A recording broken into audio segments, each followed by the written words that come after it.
within the Steelers organization over the past couple of days. And it is an assistant QB coach, man, a guy by the name of David Corley. Now, when we first talked about him briefly yesterday, it was kind of funny. We were like, oh, what's this guy? What does he do? How we know him? It was like, oh, he's from William & Mary. So him and Coach T were together. Now, I don't believe he coached there. He played there. He's a part of their Hall of Fame and everything like that. Yeah. Quarterback. Quarterback, absolutely. Yep. Really good player there. Spent some time in the CFL as well.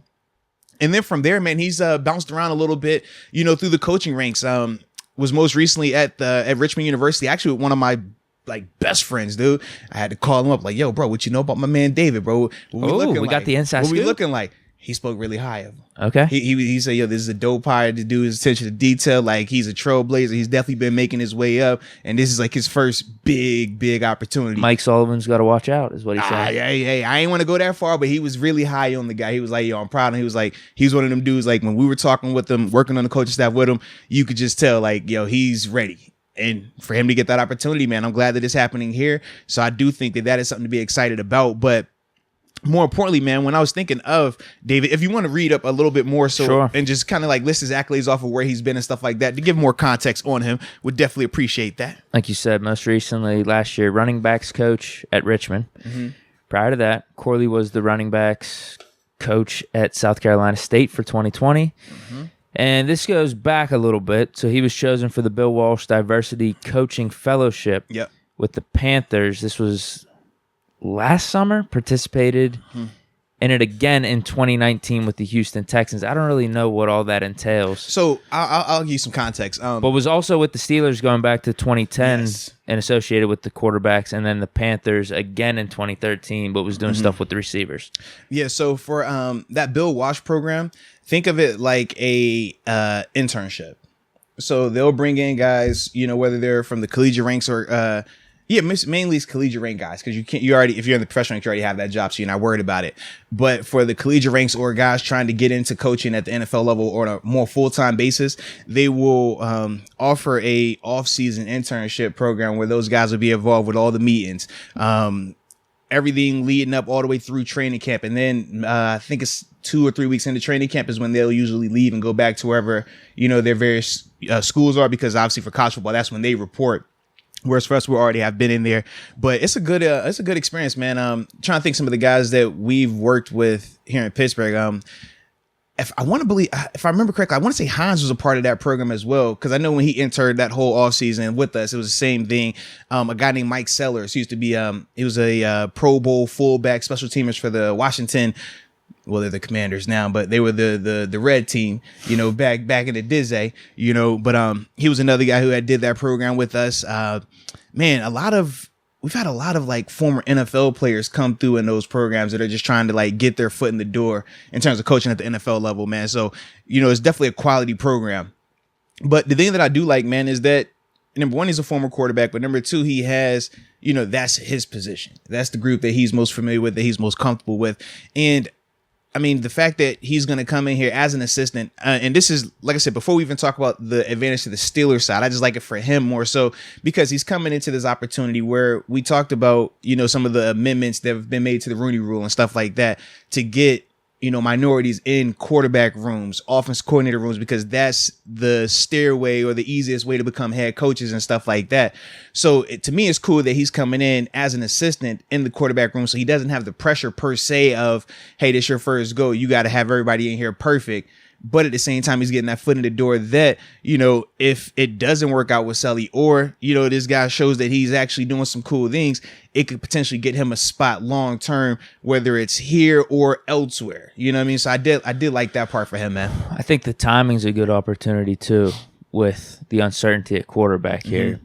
Trying to put your stamp or your fingerprints on whether it's Mitch Trubisky, Mason, or a rookie coming in. Because if it was Ben still, Ben's Ben. Like, what can you point to this assistant QB coach doing or having an impact? Absolutely. So if any of these dudes, I can't say completely unproven with Mitch, but we But get they it. still have a lot to prove. Yeah, they still have a lot to prove. That's a good way to put it. They're not completely unproven, but there's still a lot to prove. So if they could do something, he has something to do with it. Like Mitch at some point, or Mason, whoever it is that ends up starting, can say, "Hey, man, this dude really helped me out in my development." And then, who knows what that can open up for this dude going forward. Yeah, no, absolutely, man. So, like I said, that was the first angle that I liked for him. Now, when we take it to the Steelers' perspective here, I was a little, at first, I was a little bit surprised. I was like, man, why did we get an assistant? Because we've never had an assistant QB coach. And more importantly, I was like, we just started hiring QB coaches, because for the longest time, we really weren't doing that. It was more so, hey, Randy, you're the OC, but we'll call you the QB coach as well. But it was more so, like, we weren't really concerned with that, because like you said, you had Ben. When Ben's there, it's like, you don't need a coach for Ben. Ben is Ben. But now when we're looking at this roster with 2 quarterbacks, I was like, we got a QB coach and an assistant QB coach. I ain't gonna lie, I'm feeling like it's more and more likely that this QB is gonna be happening sooner than later. Because otherwise, why are we bringing him in, right? Am I missing something here? We got 2 QB coaches for 2 quarterbacks.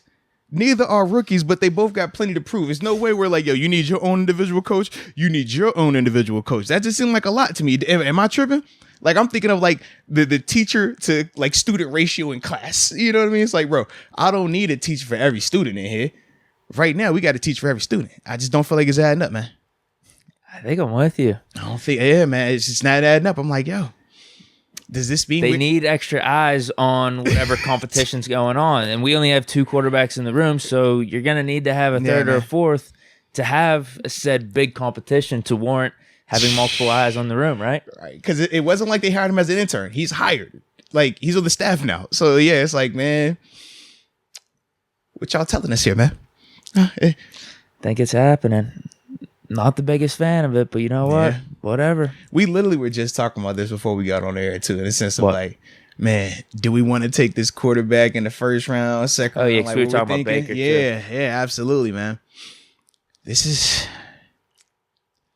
Oof. Well, the funny thing, too, is me going back to what type of credit Corley could get if any of these dudes have success. And this is why I also think it's a good opportunity for him. I don't think he's going to get blamed if Mitch Trubisky sucks. As the assistant QB coach, no, you're not taking any of that. Not at all. Not at all. We putting that all on Sully. I'm just telling you now. If Sully, hey, listen, if these QBs don't pan out, I'm blaming Sully. You're not going to hear me say a negative thing about like David. They do good. Oh, man, it was the young assistant that brought the new system. They got this new cap in the wings. I'm telling you, man, he the reason.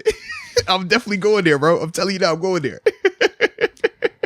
Is there anything else specifically with him that you think points in maybe one direction for a quarterback, or any other reasons why we might be going quarterback? To me, nothing specifically about him, because like you said, as the assistant to the regular QB coach, like, I don't feel like he's going to have that type of pull of, hey, we want a guy because he of hasn't this been necessarily the QB coach guru up to this point, because he's been doing multiple positions. But quarterbacks is obviously a specialty. He's done it a couple times and was a quarterback in college. Yeah. And he played in the, I saw he played in the CFL a little bit too. It was like Hamilton, Ticats, and someone else, if I remember correctly.